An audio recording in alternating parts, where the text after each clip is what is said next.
A Tucson police officer saves a young life. We'll teach you how to save one too. And do you have your emergency kit? Learn how to make one on Lifeline. Stay safe, keep healthy. Here's Lifeline.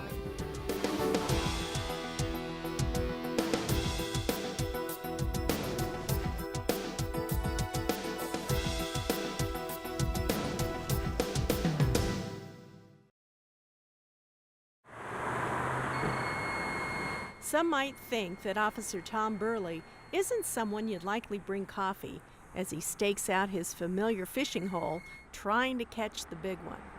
But one routine morning, he was, as they say, in the right place at the right time. All of a sudden I saw a vehicle pull over on the other side of the road. That caught his attention, but not enough to distract him until the female driver waved him over. She told me that her baby wasn't breathing. Officer Burley then did something he didn't have to think twice about. His lips were blue and he was pale. And then at that point I started CPR on him. Gave a couple breaths, and after the second breath, he took a deep breath and began breathing at that point. The thing is, the premature 3-month-old infant he held in his arms, whose name was David, was surprisingly familiar. 18 years ago, Officer Burley held his own son, a premature infant with breathing problems, by the name of David.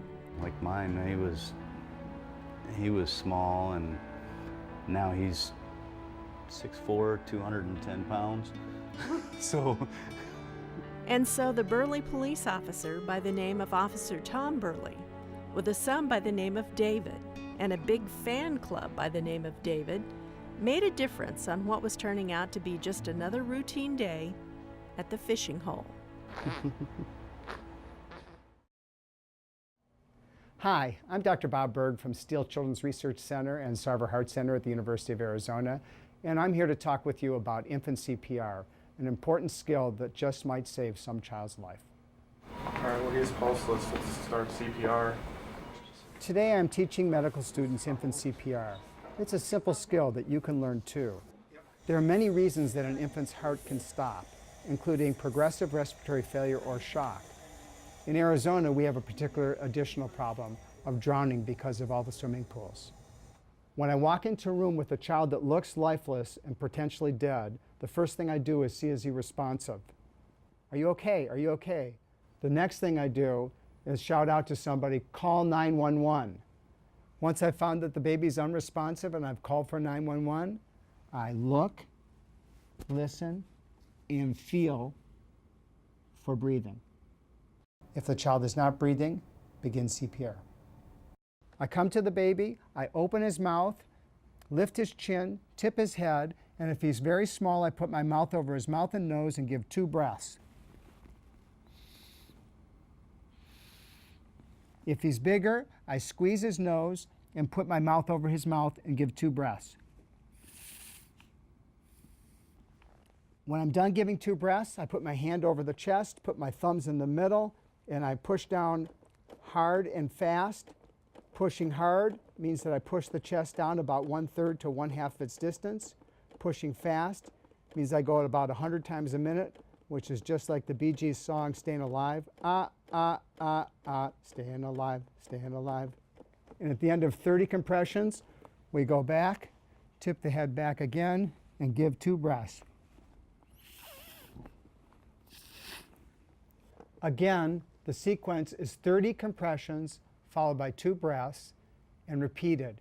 Every 1 minute, you stop briefly to see if the baby is breathing on his own.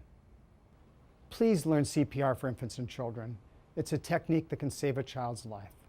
Unfortunately, most parents and most bystanders are afraid they're going to do something wrong, so they wait for EMS to arrive 6 to 10 minutes later when it's just too late. Do something. Just do it. You just might save a child's life.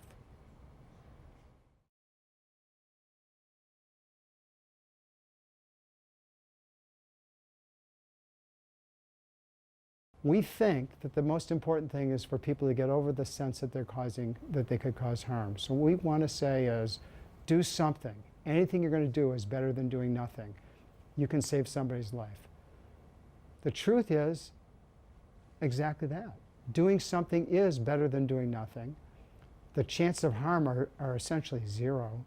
If you do nothing, the child has no chance of surviving, or the adult. If you do something, some of them survive.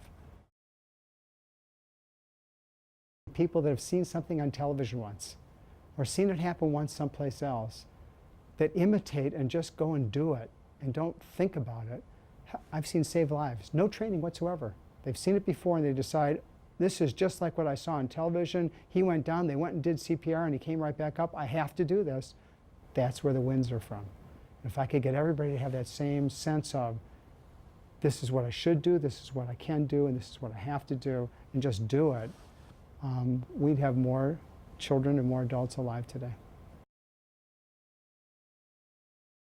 There was a little baby on a pediatric ward that stopped breathing and needed compressions. We did the compressions, did the breathing. The kid went home. It was the greatest thing in the world. We brought a life back.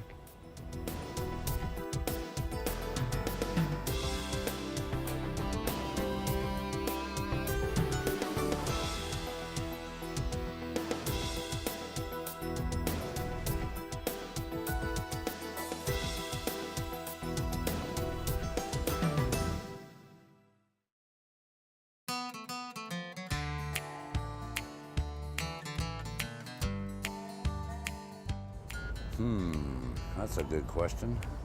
My first thought would be water. I would think about Band-Aids if you do that get cut. Alka-Seltzer. That's the only medication I take. Definitely pair of pliers, 2 screwdrivers, Phillips regular. Well, if I had a big box, I'd put blankets in there. The medicines that my children take on a regular basis. Bleach, so you can purify water, 1 drop per gallon. Pillows, so we have bedding. Flashlights. Definitely a solar panel to create electricity. And make sure we have plenty of canned food. Am I allowed to pick that, solar panels? Toiletries, ways to let people, do what people have to do in 72 hours. And AM radios and CB radios. Oh yeah, definitely for the dogs, the food for all of us. Yeah. Asteroid hitting the Earth, between that or a nuclear, something or other, I don't know. Whatever it would be, you'd definitely have seeds to carry on and replant. And we'd have a fun heyday. Yeah, we would. You'd have to have a cow to make milk, some chickens, hopefully a girlfriend or a lady friend. In case you were the last 2 alive, you can repopulate and be Adam and Eve. And one last thing I'd want to have is probably a good telescope so you could see, what could be lurking. Hello, my name is Tim Simpson with the Pima County Health Department. Would you be prepared for a natural disaster, a pandemic, or a terrorist attack? Would you and your family be ready to be self-sufficient for 72 hours? That's 3 days, or perhaps as many as 5. We all need to be prepared, and one of the most essential preparations is putting together an emergency kit. You need to have it ready in your home or easily accessible to grab and go. Think about the things we all need: fresh water, fresh food, and clean air. Estimate 1 gallon of water per person per day for drinking and sanitation. In warm weather, you'll need more, and don't forget about water for your pets. Plan enough water for each member of your family for 3 days. Think about food. Canned foods are good, but don't forget the manual can opener. Ready-to-eat meats, fruits, and vegetables could be included, along with protein and fruit bars, dry cereal, and granola. Peanut butter is a great resource, as are nuts, crackers, and canned juices. Think about non-perishable and pasteurized milk, vitamins, even baby food for infants and adults. And don't forget the pet food. Think about clean air and how you would protect yourself and your lungs if there was an explosion of fine debris. Include face masks or dense weave cotton materials that cover your mouth and nose. Think about first aid and having several pairs of sterile gloves, dressings, soaps and towelettes for disinfecting, antibiotic ointment, burn ointment, bandages, and eye wash. What about medications or prescribed medical supplies you would need? Please consult your doctor about storing those medications. Prices we've been giving. Other essential items for your kit: a battery-powered radio and flashlight, as well as extra batteries, a whistle to signal for help, wrench or pliers to turn off utilities, wide tape, wire, and garbage bags with plastic ties for personal sanitation. Take your cell phone and a charger for your car. Don't be overwhelmed when you start building your emergency kit. Buy a few items every time you shop at the grocery or drugstore. This website will give you other important information for emergency preparedness. Remember, the important thing is that you're prepared for any emergency.